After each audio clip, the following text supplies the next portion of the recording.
만약 하루의 3분의 1을 자신을 위해 쓸 수 없다면 그가 누구든 무엇을 하든 그는 단지 노예일 뿐이다. 여러분은 성공합니다.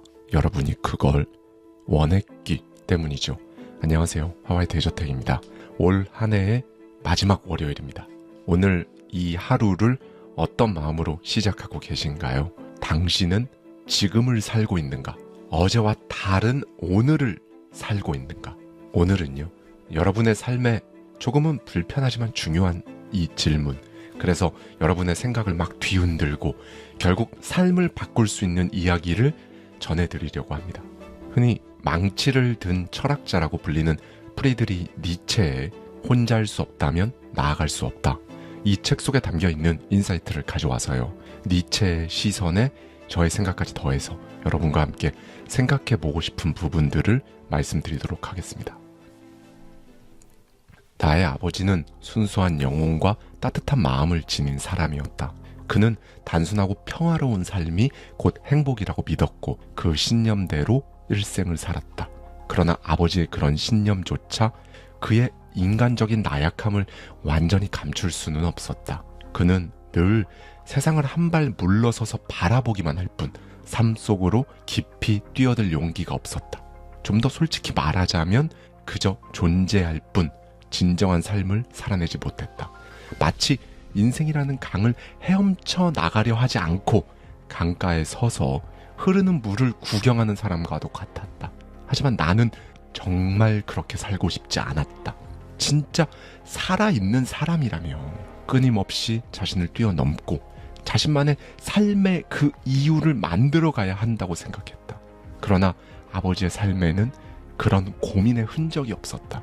그의 기억은 아름답게 그려진 고요한 풍경과 같았고 그 안에는 열정도 노력도 도전도 없었다. 겉모습만 그럴싸한 속은 텅 빈 껍데기에 불과했다. 아버지의 삶에 대해 이렇게 말하는 게 가혹하게 들릴지도 모른다. 하지만 이건 단순히 아버지를 비난하려는 게 아니다. 그저 한 인간으로서 그의 삶을 바라보며 내가 깨달은 솔직한 통찰에 가깝다. 아버지는 단순하고 평온한 삶을 선택하셨다. 그러나 그 모습을 보며 나는 오히려 삶이란 무엇인가? 어떻게 살아야 하는가? 라는 깊은 질문을 던지게 되었다. 삶이란 정말 이게 전부일까? 이런 의문이 끊임없이 나를 따라다녔다. 1849년 7월 26일 아버지는 혼수 상태에 빠졌다. 이따금씩 눈을 뜨긴 했지만 그의 눈에는 아무런 감정도 남아있지 않았다. 후회도 슬픔도 미련도 두려움도 없었다. 이미 오래전에 이 삶과 결별한 사람처럼 보였다. 어쩌면 그가 진정으로 인생과 작별을 고한 건 그때 그 순간이 아니라 훨씬 더 이전 삶 속으로 뛰어들기를 포기했던 그때였을지도 모른다고 생각했다. 이튿날 아침 아버지는 조용히 세상을 떠나셨다. 그날 아침 참을 수 없는 슬픔에 눈물을 쏟아냈다. 하지만 시간이 지나고 나서야 깨달았다. 내가 눈물을 흘린 건 단지 아버지의 죽음 때문만은 아니었다. 내가 아버지처럼 그저 존재하다가 끝나버리는 그런 삶을 살게 될까봐 두려워하고 있었던 것이다. 나는 결심했다. 아버지처럼 인생을 그냥 스쳐 지나가듯 살아야 하니까 살고 존재하니까 사는 것처럼 어쩔 수 없이 사는 삶, 절대로 나는 그렇게 살지 않겠다고 다짐했다. 물론 아버지의 삶 속에서 나는 많은 것을 배웠다. 그의 침묵 속에서 오히려 나는 열정을 배웠고 그의 멈춘 걸음 속에서 반대로 나는 도전을 배웠다. 시간은 흘러 어느새 나도 그때의 아버지와 비슷한 나이가 되었다. 거울 속에 비친 내 얼굴은 어린 시절 아버지를 떠올리게 한다. 하지만 그때의 결심 때문일까? 나는 아버지와 비슷한 얼굴을 하고 있지만 전혀 다른 삶을 살아왔다. 그리고 삶은 여전히 나에게 질문을 던진다. 너는 진정으로 살고 있는가? 어제와 다른 오늘을 살고 있는가? 나는 매일 이 질문 앞에 멈춰설 수밖에 없다. 고통과 희망이 반복되는 삶 속에서 진정으로 살아있는지, 어제보다 오늘을 더 나은 삶을 살고 있는지 묻지 않을 수 없었다. 만약 이 질문에 제대로 답할 수 없다면 지금 이 순간 인생 바꿔야 한다. 삶은 도전이다. 뛰어넘어야 한다. 한마디로 말하자면 초월해야 한다. 그렇지 않다면 단지 생존하는 것일 뿐 진정으로 살아가는 것은 아니다. 살아간다는 것은 단순히 시간을 채우는 일이 아니다. 매 순간 의미를 찾아가는 여정에 가깝다. 나는 그 의미를 찾기 위해 매일 치열하게 선택했고 그 선택이 나를 더 높은 곳으로 이끌 수 있도록 부단히 노력했다. 물론 아버지와 같은 삶을 동경하고 또 그렇게 살기를 원하는 사람들도 있다. 그래서 많은 사람들은 자신에게 주어진 길 중에서 안정된 길을 선택하곤 한다. 매일 같은 일을 반복하며 익숙한 환경 속에 안주하고 싶어 한다. 하지만 그 선택에 안정된 삶은 보장될지 몰라도 그 길에는 별이 없다. 이때 말하는 별은 위험과 고난을 무릅쓰고도 자신만의 길을 선택하는 사람만이 가질 수 있는 진정한 가치와 자유를 의미한다. 나는 별을 찾기 위해 불안정한 길을 걷고 또 걸었다. 때로는 좌절하고 넘어지기도 했지만 그 과정 속에서야말로 진정으로 살아있음을 느꼈다. 삶에서 가장 위대한 일은 고통과 맞서 싸우며 그 속에서 자신의 별을 발견하는 것이다. 나는 이 말을 믿는다. 삶은 우리를 끊임없이 시험하지만 우리는 그 시험 속에서만 자신의 의미를 만들어갈 수 있다. 너 자신이 되어라. 이 말을 한 번쯤 들어봤을 것이다. 하지만 이 말의 무게를 진정으로 이해하는 사람은 드물다. 그리고 그 중에서도 삶의 모든 진실을 끝까지 꿰뚫고 그걸 따라 살아가는 사람 역시 거의 없다. 나 역시 이 말을 이해하기까지 정말 오랜 시간이 걸렸다. 자신을 있는 그대로 받아들이라는 의미로만 생각했다. 하지만 시간이 흐르고 삶이 던지는 질문들과 마주하면서 진정한 뜻을 깨닫게 되었다. 스스로를 끊임없이 창조하라. 너 자신이 되어라는 단순한 수동적 명령이 아니라 스스로를 초월하고 새로운 가능성을 창조하라는 능동적 요청이었던 것이다. 많은 사람들이 나에게 길을 묻곤 한다. 그들은 내가 걸어온 길을 보며 자신의 삶의 방향에 대해 답을 찾고자 하는 것이다. 그러나 나의 대답은 언제나 같았다. 그 길은 나의 길이다. 당신의 길은 어디에 있는가? 너 자신이 되어라는 바로 그런 뜻이다. 남에게서 길을 찾지 않고 자신만의 길을 창조하는 것이다. 본래 길이란 존재하지 않는다. 누구도 대신 만들어줄 수 없다. 각자의 삶은 고유하며 누군가의 길을 그대로 따라가는 것은 결국 자신의 삶을 포기하는 것과 다름없다. 당신은 스스로를 제대로 이해하고 있는가? 자신에 대해 얼마나 알고 있는가? 그리고 당신의 의지가 향하는 방향을 얼마나 분명히 인식하고 있는가? 나 역시 젊은 시절 나 자신을 이해하기 위해 치열하게 노력했다. 내 안에서 솟아나는 의지가 무엇을 갈망하고 어디로 향하고 있는지 알아내기 위해 애썼다. 그 과정에서 나는 충격적인 사실을 하나 깨닫게 되었다. 나도 모르는 사이에 스스로를 큰 위험 속으로 내몰고 있었다는 것이다. 나는 내가 속한 사회의 요구, 그들이 부여한 기대에 완전히 얽매여 있었다. 사회가 정해놓은 성공이라는 기준을 따르며 살아갔고 심지어 자랑스러워하기까지 했다. 그렇다. 나는 교수라는 지위에 얽매여 있었고 그로 인해 진정한 나로부터 얼마나 멀어지고 있는지 알지 못했다. 내가 그토록 열망했던 교수직은 명예롭고 가치 있는 자리처럼 보였다. 그러나 실상은 나를 구속하는 족쇄와도 같았다.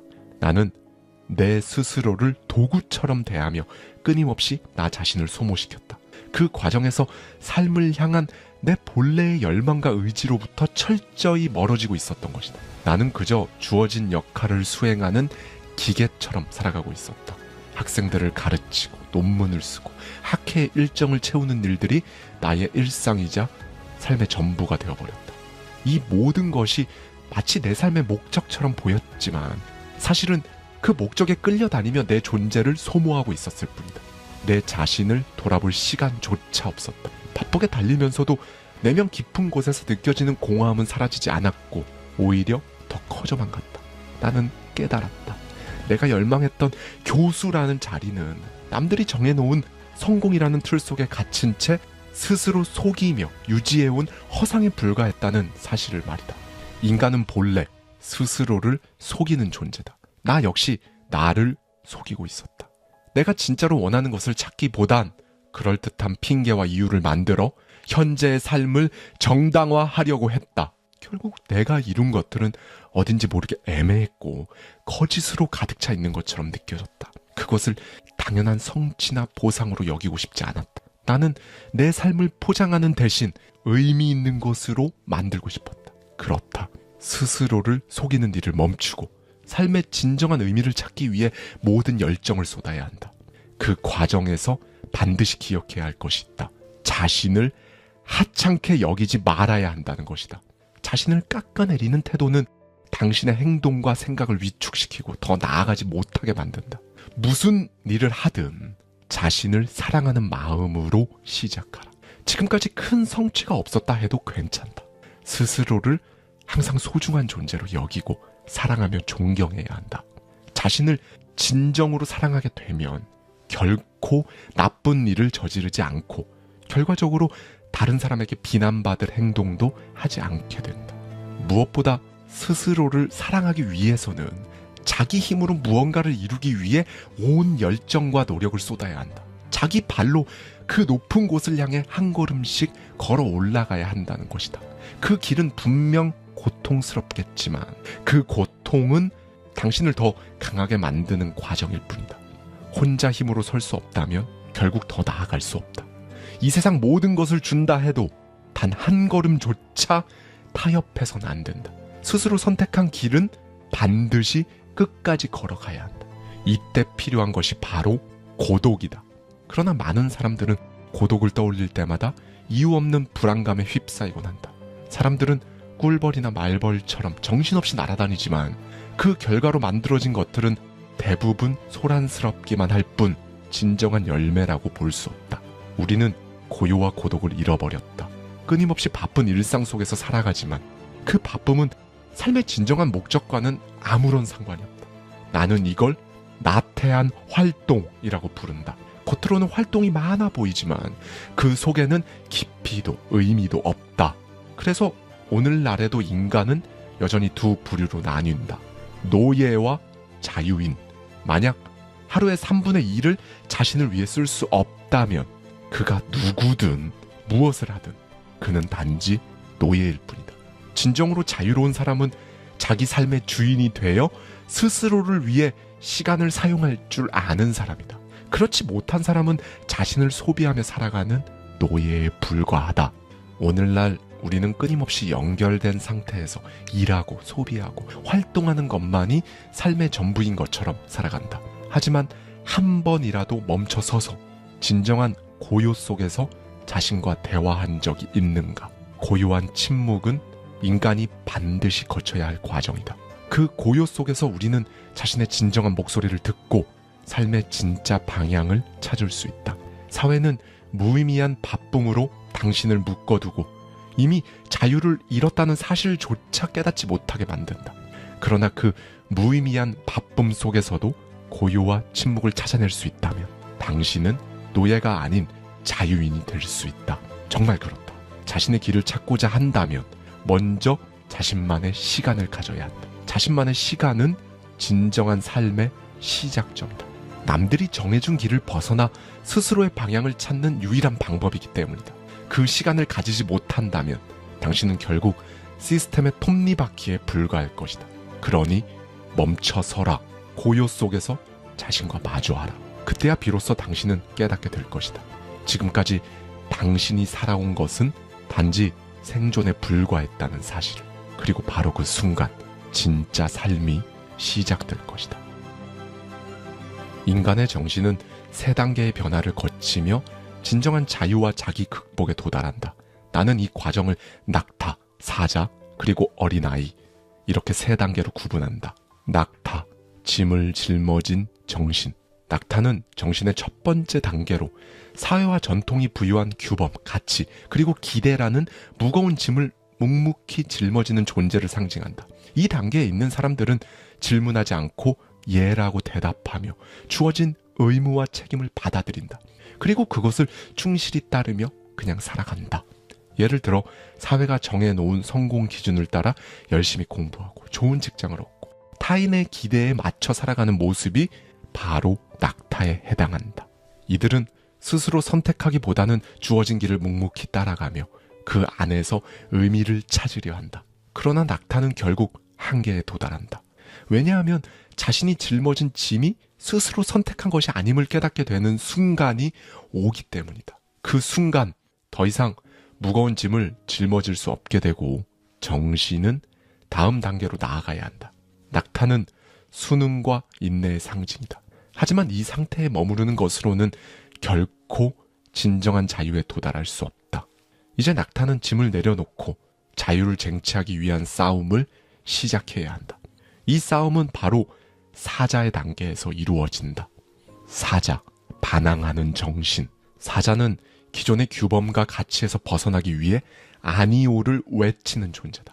앞서 말했듯 낙타가 짊어졌던 무거운 짐을 내려놓고 자유를 쟁취하기 위해 싸우는 단계가 바로 사자의 단계다. 이 단계에서 사자는 기존의 권위, 전통, 사회적 기대를 부정하며 스스로 새로운 길을 열고자 한다. 사자는 자신의 삶을 주체적으로 만들어가기 위해 외부의 모든 억압과 구속에 맞서 싸운다. 예를 들어 사자의 단계에 있는 사람들은 기존의 안정된 길을 거부하고 스스로 새로운 길을 찾아 나선다. 잘 나가는 직업을 내려놓고 진정으로 자신이 원하는 삶을 위해 과감히 도전하는 사람처럼 말이다. 그들은 남들의 기대에 맞추기보다는 자신의 의지로 삶을 선택하려는 태도를 가진다. 그러나 사자에게도 한계가 있다. 사자는 기존의 것을 파괴할 수는 있지만 새로운 것을 창조하지는 못한다. 이것은 아니다 라고 부정할 뿐 이것이다 라고 긍정하며 새로운 방향을 제시하지는 못한다. 이처럼 사자는 자유를 쟁취하는 전사지만 그 자유를 바탕으로 삶을 재창조하려면 다음 단계로 나아가야 한다. 그 다음 단계가 바로 어린아이의 단계, 즉 창조의 단계다. 어린아이, 창조하는 정신. 어린아이는 정신의 마지막 단계로 완전한 자유와 새로운 시작을 상징한다. 어린아이는 순수함을 지니고 스스로의 의지로 새로운 것을 창조할 수 있는 존재로 거듭난다. 이 단계에 도달한 사람들은 더 이상 누군가가 정해준 가치나 삶에 의존하지 않는다. 대신 스스로 삶의 의미를 만들어가며 자신만의 길을 창조한다. 어린아이는 무에서 시작해 삶을 새롭게 정의하고 완전히 새로운 시작을 할 수 있는 용기를 가진 존재인 것이다. 어린아이는 단순히 기존의 것을 부정하는 데 그치지 않는다. 완전히 새로운 방식으로 삶을 설계하고 창조한다. 그렇다. 이 어린아이의 단계는 진정한 자유와 자기 실현의 완성형이다. 삶의 창조자가 된다는 것, 그것이 바로 어린아이의 정신이자 인간이 도달해야 할 상태다. 당신의 정신은 어린아이의 단계에 도달했는가? 만약 그렇지 않다면 당신은 여전히 누군가가 만들어 놓은 가짜 자유의 틀 안에 갇혀 있는 것이다. 스스로에게 물어보라. 당신은 지금 어떤 길을 걷고 있는가? 그 길은 당신이 선택한 것인가? 아니면 남들이 만들어 놓은 틀 속에서 단지 걸어가는 척하며 살아가고 있는가? 삶을 새롭게 시작하라. 이제 당신이 대답할 차례다. 당신의 삶은 진정으로 당신의 것인가? 괴물과 싸우는 사람은 그 싸움을 하며 자기 스스로 괴물이 되지 않도록 조심해야 한다. 여기서 말하는 괴물은 단순히 외부의 악한 존재나 적을 의미하지 않는다. 부패한 권력, 부정한 체제, 혹은 당신 내면에 자리한 두려움, 욕망, 분노일 수도 있다. 괴물과 싸우는 과정은 그 자체로 강력하며 동시에 위험하다. 괴물과의 싸움은 외부의 적을 물리치는 문제가 아니라 그 과정에서 당신이 어떤 존재로 변하는지를 끊임없이 시험한다. 당신이 괴물과 싸우게 될 때 가장 중요한 것은 그 괴물의 방식에 물들지 않는 것이다. 악과 맞서 싸우면서 그 악의 도구를 사용하거나 그 악의 논리를 받아들이는 순간 당신은 처음 싸우려 했던 그 괴물과 다를 바 없는 존재가 되고 만다. 승리를 위한 수단이 당신의 본질을 훼손했다면 그 싸움은 패배나 다름없다. 그렇다. 괴물과 싸운다는 것은 단순히 적을 물리치는 문제가 아니다. 그 과정에서 무엇보다 중요한 것은 스스로의 가치와 원칙을 지키는 것이다. 외부의 적과 맞서 싸우는 동안 당신 내면에서 끊임없이 일어나는 두려움, 욕망, 그리고 도덕적 타협과 싸워야 한다. 괴물과의 싸움은 당신 내면의 약함을 극복하고 스스로를 초월하는 과정이기에 그렇다. 싸움이 길어질수록, 적이 더 강할수록 당신을 지키기 위해 반드시 필요한 과정이다. 괴물과 싸우는 동안 그 괴물처럼 변하지 않으려면 어떻게 해야 할까? 방법은 하나다. 끊임없이 당신 스스로를 돌보아라. 괴물과 싸우는 동안 당신은 그 괴물의 방식을 흉내내고 싶은 강한 유혹에 빠질 수 있다. 강해지기 위해서, 이기기 위해서 잘못된 선택을 합리화할 수 있다. 그러나 싸움이 끝난 뒤 당신에게 무엇이 남을 것인가? 무엇을 위해 싸웠는지조차 잊은 채 괴물처럼 변해버린 자신만 남아있다면 그 싸움은 아무런 의미도 없게 된다. 싸움의 과정에서 괴물처럼 변하지 않기 위해서는 항상 당신의 내면을 지켜봐야 한다. 성공하고 승리하는 것은 적을 물리치는 것이 아니다. 싸움 속에서 스스로를 지키는 것, 그것이 진짜 승리다. 싸움은 승패로 끝나지 않는다. 싸움이 끝난 뒤에도 스스로를 지켜낸 사람이 진정한 승자다. 오늘 가장 좋게 웃는 자는 최후에도 웃을 것이다. 여기서 좋게 웃는다는 것은 단순한 즐거움이나 가벼운 유머를 말하는 것이 아니다. 삶을 있는 그대로 받아들이고 그 속에서 기쁨을 발견할 줄 아는 태도를 의미한다. 좋게 웃는다는 것은 삶에 대한 긍정과 신뢰를 나타내며 현재를 충만하게 살아가는 능력을 뜻한다. 삶은 고난, 역경, 그리고 불확실성으로 가득하다. 그럼에도 불구하고 이런 상황 속에서 웃을 수 있는 사람, 즉 현재를 긍정하고 즐길 줄 아는 사람은 인생의 마지막 날까지도 웃을 가능성이 매우 높다. 사업에서 실패하거나 예상치 못한 어려움에 부딪혔을 때 어떤 사람은 좌절하고 불평 만들어 놓는다. 반면 또 다른 사람은 그 상황에서 배울 점을 찾고 웃음과 함께 다시 시작할 수 있는 긍정적인 태도를 보인다. 그리고 이 두 사람의 삶은 시간이 지나면서 완전히 다른 방향으로 흘러간다. 오늘 웃을 수 있는 사람은 미래에도 웃을 수 있는 이유를 만들지만 오늘 좌절과 부정에 갇힌 사람은 미래에도 같은 태도로 살아갈 가능성이 높기 때문이다. 삶은 하나의 과정이다.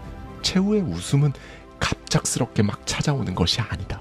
오늘 당신이 어떻게 살아가는지에 따라 차곡차곡 성실하게 만들어진다. 나는 나의 운명을 사랑한다. 그것이 내가 더 강해질 수 있는 유일한 길이다. 당신의 운명을 사랑하라. 삶에 고통이 있다고 해도 그 고통을 거부하거나 회피하려 하지 말아라. 오히려 있는 그대로 받아들이고 그 안에서 의미를 찾아 사랑해야 한다.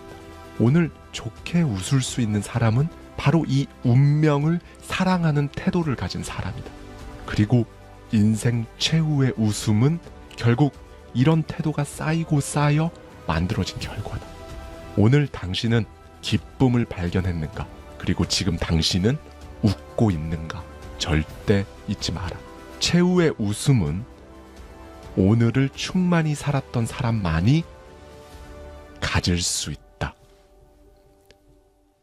사람들은 흔히 보고 싶은 것만 보고 믿고 싶은 것만 믿는다.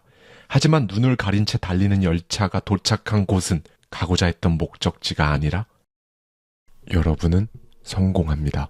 여러분이 그걸 원했기 때문이죠. 안녕하세요. 하와이 대저택입니다. 오늘은 한 해의 마지막 날입니다. 올 한 해도 너무 고생 많으셨어요. 그리고 진심으로 감사합니다. 여러분, 오늘을 기점으로 정말 많은 사람들이 새로운 계획과 다짐을 이야기할 거예요. 그렇죠? 그런데 여기서 진짜 중요한 질문이 있습니다. 니체는 이렇게 묻거든요. 지금 이 삶을 그대로 영원히 반복해도 괜찮겠는가? 오늘 하루가 계속 반복돼도 좋을 만큼 그렇게 살고 있는지, 그런 가치가 있는 삶인지 묻고 있는 겁니다. 그래서 어제에 이어 오늘도 프리드리히 니체의 혼자일 수 없다면 나아갈 수 없다, 이 책 속에 담겨있는 인사이트를 가져와서요, 니체의 시선에 저의 생각까지 더해서 여러분과 함께 생각해보고 싶은 부분들을 말씀드리도록 하겠습니다. 2024년 12월 31일 니체의 질문을 마음속에 새기며 더 깊이 있는 한 해의 마무리, 새로운 한 해의 시작을 함께 만들어가면 좋을 것 같습니다. 나쁜 습관은 천재를 평범하게 만든다. 당신의 습관은 무엇인가? 습관은 단순히 반복되는 행동이 아니다. 습관에는 당신의 삶과 성격, 그리고 운명을 결정짓는 강력한 힘이 있다. 좋은 습관은 당신을 앞으로 나아가게 한다. 매일 조금씩 당신을 더 나은 사람으로 변화시키고 성공과 성장의 기반을 만들어준다. 하지만 나쁜 습관은 다르다. 나쁜 습관은 당신의 가능성을 서서히 갉아먹는다. 게으름, 지나친 자기의심, 혹은 현실에 안주하려는 태도가 대표적인 나쁜 습관이다. 게으름은 내일 하면 되지 라는 핑계로 당신을 제자리에 묶어두고, 자기의심은 나는 할 수 없어 라는 말로 시작도 하기 전에 스스로를 실패자로 만든다. 현실에 안주하려는 태도는 지금 정도면 괜찮지 라는 자기 위안으로 변화를 거부하게 만든다. 이런 나쁜 습관은 한 번의 행동으로 끝나지 않기 때문에 작은 균열로 시작돼 시간이 지나면서 점점 더 커지고 결국 당신의 잠재력을 완전히 무너뜨린다. 만약 이런 습관이 당신 삶을 막 지배하도록 그냥 내버려 둔다면 아무리 천재적인 잠재력을 가지고 있다 해도 결국 평범한 존재로 끝나고 말 것이다. 예를 들어 글을 잘 쓰는 뛰어난 재능을 가진 한 사람이 있다고 가정해보자. 그가 그 재능을 발전시키기 위해 매일 글을 쓰고 연습한다면 그는 자신의 잠재력을 현실로 바꿀 수 있을 것이다. 하지만 만약 그가 글을 쓰지 않고 시간을 낭비하며 지금은 준비가 안 됐어, 나중에 더 잘 쓰면 되지 라고 자신을 속이며 계속 미루기만 한다면 어떻게 될까? 그 재능은 결국 아무것도 아닌 것이 되고 만다. 왜냐고? 재능이란 그 자체로 완성되는 것이 아니라 노력과 실천, 그리고 좋은 습관을 통해 다듬어져야 하기 때문이다. 그렇다. 그가 실패한 이유는 시간이 부족해서가 아니었다. 그의 가능성을 가로막고 있는, 그를 올가매고 있던 나쁜 습관 때문인 것이다. 한 번의 미룸이 또 다른 미룸을 낳고 결국 그 미룸은 패턴이 되어 당신의 일상을 지배한다. 나중에 더 잘할 수 있어 라는 핑계는 결국 나는 하지 않을 거야 라는 선언과 크게 다르지 않다. 성공과 실패의 차이는 단지 재능이나 기회에 있지 않다. 그 차이는 당신의 매일, 즉 반복되는 습관에서 비롯된다. 앞서 말했듯 좋은 습관은 당신의 가능성을 깨우고 꾸준한 발전을 통해 목표에 도달하도록 이끈다. 반면 나쁜 습관은 당신을 점점 더 깊은 나태와 자기 회피로 몰아넣는다. 비록 아주 작은 행동일지라도 그 반복은 당신의 운명을 결정짓는다. 하루하루의 습관이 쌓여 결국 당신의 삶 전체를 만든다는 사실을 절대로 잊어서는 안 된다. 르네상스 시대의 천재 레오나르도 다빈치. 사람들은 그를 천재라 부르며 찬사를 아끼지 않는다. 하지만 자세히 들여다보면 그의 비범함은 타고난 재능에서 나온 것이 아니었다. 그는 끊임없이 배우고 실험하며 연습하는 그 습관으로 자신을 만들어낸 사람이었다. 다빈치는 항상 스케치북을 손에서 놓지 않았다. 길을 걷다가 새의 날갯짓을 보게 되면 멈춰서서 그 장면을 그림으로 담아냈다. 그는 새의 아름다움을 묘사하는 데 그치지 않고 그 날갯짓이 어떻게 공기를 가르고 새를 하늘로 띄우는지 관찰하고 분석했다. 강가를 걸을 때면 물결의 흐름을 유심히 바라보고 그 패턴을 스케치했다. 물결의 움직임과 형태가 어떻게 달라지는지 이해하려고 부단히 노력했다. 그는 그게 무엇이든 절대 한 번 보고 지나치지 않았다. 본 것을 기록하고 기록한 것을 다시 분석했고 언제나 새로운 질문을 던졌다.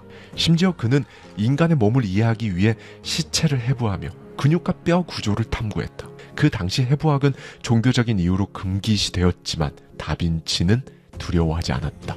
인간의 움직임과 생명의 원리를 이해하기 위해 시각적으로, 과학적으로, 철학적으로 모든 영역을 거침없이 넘나들었다. 사람들은 종종 천재를 그냥 타고나는 것으로 여긴다. 마치 신이 특별히 선택한 사람만이 비범한 재능을 가질 수 있다고 믿는 것이다. 그러나 다빈치의 삶은 이 생각이 얼마나 잘못되었는지를 보여준다. 나는 단언한다. 천재란 끊임없이 배우고 관찰하고 반복하는 습관의 산물이다. 그의 이러한 습관은 모나리자와 같은 위대한 예술 작품을 탄생시켰을 뿐만 아니라 과학적 발견과 발명으로도 이어졌다. 또한 그의 기록하는 습관은 그의 시대를 넘어 오늘날까지도 영향을 미치고 있다. 그가 남긴 스케치와 노트는 예술과 과학, 철학의 경계를 허물며 많은 사람들에게 영감을 주는 유산이 되었다. 이뿐만이 아니다. 벤저민 프랭클린은 미국 독립운동의 지도자이자 발명가, 철학가로도 잘 알려져 있다. 그가 이토록 다양한 분야에서 성공을 거둘 수 있었던 비결은 철저한 자기 개발 습관에 있었다. 프랭클린은 자신의 삶을 더 나아지도록 만들기 위해 하루하루를 철저히 계획하고 관리했다. 그는 먼저 자신의 가치관과 삶의 방향을 정리하며 스스로 지켜야 할 13가지 덕목을 작성했다. 그 덕목의 내용은 다음과 같다. 절제, 먹고 마시는 것을 지나치게 하지 말아라. 육체적, 정신적 균형을 유지하는 기본이다. 침묵, 유익한 말만 하고 불필요한 논쟁이나 험담은 피하라. 말의 힘을 신중히 사용하라. 질서, 모든 물건과 일을 제자리에 두어라. 삶에서 혼란을 줄이고 효율성을 높이기 위한 원칙이다. 결단, 해야 할 일을 결심하고 결심한 일은 반드시 실행하라. 망설임과 미움을 극복하기 위한 강력한 의지다. 절약, 필요하지 않은 것은 사지 말아라. 시간과 자원 역시 낭비하지 말아라.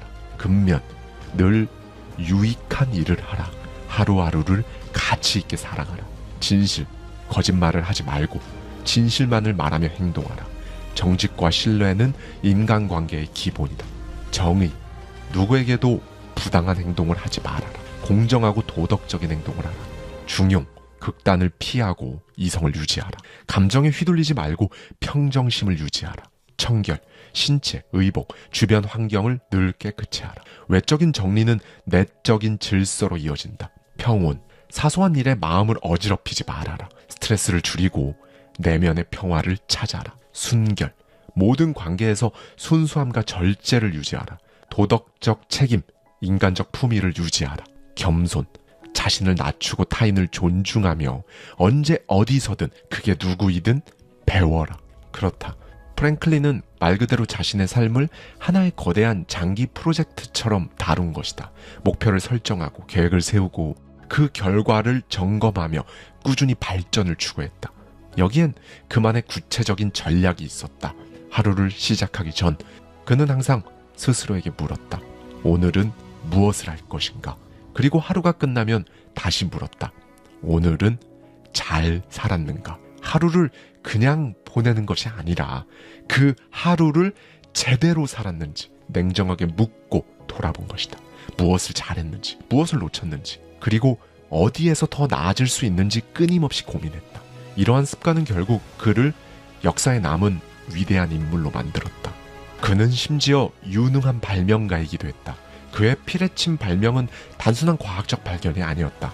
번개의 정체를 이해하기 위해 반복된 실험과 실패 속에서 자연의 힘을 제어하는 방법을 찾아냈다. 안경의 개념을 확장한 것도 마찬가지다. 안경을 그냥 더 잘 보이게 하는 도구를 넘어 사람들의 일상과 삶의 질을 향상시키는 데 기여한 발명이었다. 영문학 역사상 가장 위대한 극작가이자 시인으로 평가받는 윌리엄 셰익스피어도 예외는 아니다. 그는 정식 교육을 충분히 받지 못했음에도 불구하고 문학사에 길이 남을 위대한 업적을 남겼다. 그는 평생 동안 39편의 희곡, 154편의 소네트, 그리고 수많은 서사시를 창작했다. 그의 작품은 하나하나가 뛰어난 고전으로 평가받지만 이 모든 건 꾸준한 창작 노력과 글쓰기의 반복적인 훈련에서 비롯된 것이다. 셰익스피어는 런던의 극장에서 연극을 쓰고 배우로 활동하며 무대와 관객을 이해하기 위해 노력했다. 그는 관객의 반응을 연구하며 그 반응에 맞춰서 극을 발전시키는 데 몰두했다. 그렇게 그의 작품은 무대를 통해 다듬어지고 완성되었던 것이다. 초기에는 가벼운 희극과 역사극을 주로 썼지만 점차 그의 관심은 인간의 깊은 내면과 삶의 본질을 탐구하는 방향으로 옮겨갔다. 햄릿, 오셀로, 맥베스, 리오 왕과 같은 심오한 비극 작품들은 인간의 본질과 삶의 복잡성을 예리하게 파헤친 작품이다.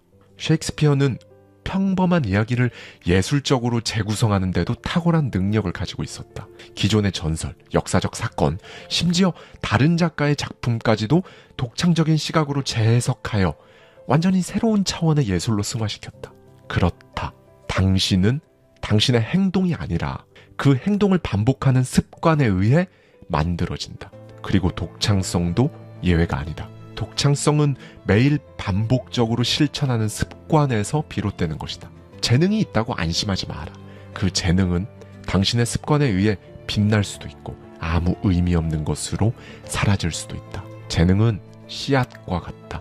아무리 좋은 씨앗이라도 그 씨앗이 꽃을 피우고 열매를 맺기 위해서는 꾸준히 가꾸는 과정이 필요하다. 물을 주고 잡초를 뽑고 빛과 바람을 맞게 해주는 노력이 없다면 그 씨앗은 땅속에서 썩어버리고 만다. 나쁜 습관이란 무엇인가? 그것은 씨앗에 물을 주는 대신 그 위에 돌을 얹어 성장을 방해하는 행위와도 같다. 인간은 스스로를 초월하는 존재다. 초인으로 나아가야 한다. 하지만 그 초월의 과정은 당신 안의 나약함과 삶을 갉아먹는 나쁜 습관과 싸우는 것으로부터 시작된다. 나쁜 습관과 싸워 이기는 과정에서 당신의 진정한 힘이 발휘된다. 그 싸움에서 이길 때 당신은 비로소 평범하지 않은 그런 삶을 살게 된다. 오늘 당신이 내린 선택이 내일의 당신을 결정한다. 그 선택은 당신이라는 씨앗에 물을 주고 빛과 바람을 맞게 해서 성장할 기회를 주는 행동인가? 아니면 그 씨앗 위에 돌을 얹어 그 성장을 가로막는 방해물인가? 당신 손에 있다. 어떤 길을 선택할 것인지, 어떤 습관을 만들어 나갈지는 오직 당신 몫이다. 모든 위대한 생각은 걸으면서 탄생한다. 걷는 행위는 몸과 마음이 동시에 해방되는 자유의 상징이다. 당신이 걸을 때 몸은 고정된 자리에서 벗어나 자연스러운 리듬을 얻고 마음은 그 리듬에 맞춰 자유롭게 흘러가기 시작한다. 이때 걸음은 물리적인 이동일 뿐만 아니라 생각과 사고의 경계를 넓히는 행위다. 내가 산책을 좋아했던 이유도 바로 여기에 있다. 스위스의 산과 들판을 걸으며 나는 철학적 아이디어를 발전시키는 과정을 경험했다. 걷는 동안 머릿속에 뒤엉켜 있던 혼란스러운 생각들은 산의 맑은 바람처럼 서서히 정리되었고 들판의 끝없는 풍경처럼 철학적 사고도 점차 확장되었다. 그렇다. 걷기는 창조적 사유를 위한 가장 강력한 도구였다. 그 발걸음 하나하나가 내 사고와 철학을 빚어낸 여정이었던 것이다. 당신이 지금 걷고 있다고 생각해보자. 당신의 시야는 끊임없이 변한다. 발걸음을 옮길 때마다 새로운 풍경이 펼쳐지고 그 변화는 단순한 시각적 자극에 그치지 않는다. 걷는 동안 머릿속에 갇혀있던 고정된 생각들은 자연스럽게 풀리고 새로운 아이디어와 관점이 마치 신선한 공기처럼 막 흘러들어온다. 걷기란 이렇게 사고의 물꼬를 트는 가장 강력한 행위인 것이다. 당신이 만약 어떤 문제에 사로잡혀 있다면 책상에 앉아 머리를 쥐어짜는 것만으로는 해결의 실마리를 찾기 어렵다. 일단 걷기 시작하면 고정된 사고에서 벗어나 그 문제를 다른 각도에서 바라볼 수 있는 힘을 얻게 된다. 위대한 사상가들과 예술가들 역시 걷기를 창조의 도구로 삼았다. 고대 그리스의 철학자 소크라테스와 플라톤은 아테네의 거리를 걸으며 제자들과 깊은 대화를 나누곤 했다. 철저한 규칙과 체계로 유명한 철학자 칸트, 그는 매일 같은 시간에 산책을 했다. 그의 산책 시간은 언제나 정확하고 일정했기 때문에 동네 사람들은 칸트가 산책을 시작하는 것을 보고 자신의 시계를 맞췄다고 전해진다. 칸트가 걸었던 그 시간을 통해 순수 이성 비판과 같은 위대한 작품들이 탄생할 수 있었다. 음악의 거장 베토벤 역시 걷기를 사랑했다. 그는 숲속을 산책하며 자연의 소리와 리듬 속에서 음악적 영감을 얻곤 했다. 숲을 거닐며 떠오르는 선율을 잊지 않기 위해 항상 악보를 들고 다녔고 그 자리에서 바로 기록하곤 했다. 그의 교향곡 중 자연의 웅장함과 평화로움을 담아낸 교향곡 제6번 전원은 산책 속에서 영감을 받아 탄생했다. 그는 이렇게 말했다. 나는 숲속에서 걷지 않으면 제대로 작곡할 수 없다. 찰스 다윈은 자신의 집 정원에 있는 사색의 길을 하루에도 몇 번씩 걸었다고 한다. 다윈은 이 길을 거닐며 자연의 패턴, 생명체의 변화를 세심히 관찰했고 자신의 진화론을 발전시켰다. 그리고 그 결과물이 바로 생물학의 패러다임을 바꾼 종의 기원이었다. 그렇다. 소크라테스의 철학, 플라톤의 대화, 칸트의 사유, 베토벤의 선율, 그리고 다윈의 진화론까지. 이 모든 위대한 업적들은 걷는 동안 얻어진 통찰과 영감의 결과물이었다. 이제 당신에게 묻고 싶다. 당신은 생각의 자유를 느끼고 있는가? 고정된 틀에서 벗어나 사고를 확장할 수 있는 그 환경을 만들고 있는가? 머리가 복잡하거나 새로운 아이디어가 필요할 때 책상에서 벗어나 걸음을 옮겨라. 그 길 위에서, 자연 속에서 당신도 위대한 생각을 만날 수 있을 것이다. 신념이란 진리보다 위험한 것이다. 신념은 강력한 무기다. 진리와 함께하는 신념은 사람들을 구원하고 세상을 변화시킬 수 있다. 그러나 진리에서 벗어난 신념은 파괴적인 힘을 발휘한다. 크리스토퍼 콜럼버스는 항해를 시작하기 전 지구 크기에 대한 확고한 신념을 가지고 있었다. 그러나 그 신념은 과학적 사실에 근거한 것이 아니라 그의 오판에서 비롯된 것이었다. 당시 대부분의 학자들은 고대 그리스의 천문학자 에라토스테네스가 계산한 지구의 크기를 정설로 받아들이고 있었다. 에라토스테네스는 기원전 3세기경 막대와 태양의 그림자를 이용해 지구의 둘레를 약 4만 킬로미터로 정확히 추정했다.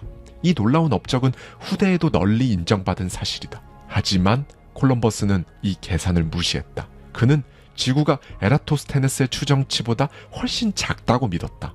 자신의 이 신념을 토대로 서쪽으로 항해하면 짧은 시간 안에 인도에 도달할 수 있을 거라고 확신했다.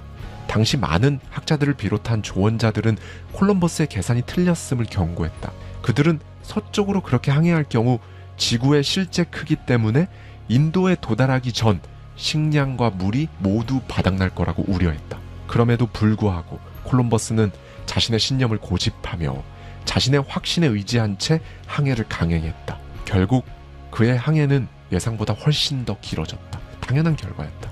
인도에 도달할 것이라는 기대와 달리 전혀 다른 대륙인 아메리카 대륙에 발을 디뎠다. 1492년 콜럼버스는 예상보다 훨씬 긴 항해 끝에 도달한 낯선 땅을 동인도라고 불렀다. 그는 자신의 신념에 따라 도착한 곳이 인도 대륙의 동쪽 동인도라고 확신한 것이다. 그래서 이 지역에 살고 있던 원주민들을 인디언이라고 불렀다. 그렇다. 만약 그가 과학적 계산을 신중히 검토하고 현실을 직시했더라면 역사는 전혀 다른 방향으로 전개되었을지도 모른다. 당신 역시 냉정히 돌아보라.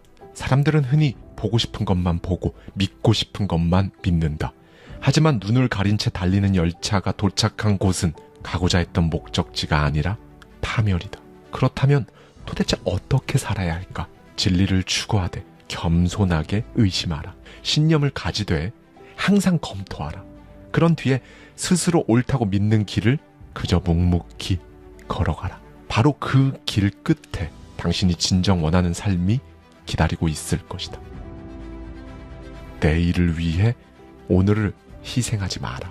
사람들은 종종 오늘을 외면하며 그리고 소중한 지금의 시간을 쉽게 희생한다. 퇴직 후엔 여행을 갈 거야. 승진하면 더 여유로운 마음으로 살아야지. 조금만 더 참으면 나아질 거야. 그러나 현실은 어떠한가? 당신이 바라던 나중은 생각처럼 쉽게 오지 않을 수 있다. 설령 도달하더라도 그 순간이 상상했던 만큼 달콤하지 않을 수도 있다. 왜냐하면 오늘을 희생하는 삶의 방식은 내일도 똑같은 선택을 강요하기 때문이다. 내일만을 바라보며 오늘을 잃는 사람은 정작 내일이 오면 또 다른 내일을 위해 지금을 희생하게 된다. 그렇게 반복되는 희생 속에서 삶의 가장 중요한 순간들, 바로 오늘이 영영 사라지고 만다. 삶의 질문을 먼 미래에서 찾지 마라. 당신이 원하는 삶은 언젠가가 아니라 바로 지금 여기에 있다. 행복은 미래의 목표가 될 수 없다. 행복은 매일의 순간 속에서 발견하는 것이다. 그저 바쁘게만 살고 있는가? 무엇을 하고 있는지조차 이해하지 못한 채 시간을 그냥 막 흘려보내고 있다면 그건 삶을 낭비하는 것이다. 지금 당장 멈춰서서 당신 스스로에게 물어보라. 나는 지금 오늘을 살고 있는가? 아니면 내일이라는 환상을 위해 소중한 오늘을 버리고 있는가? 삶의 본질은 내일에 있지 않다. 오늘 여기에 있다. 지금 이 순간이 바로 당신 삶의 중심이다. 감사합니다. 지금까지 하와이 대저택이었습니다.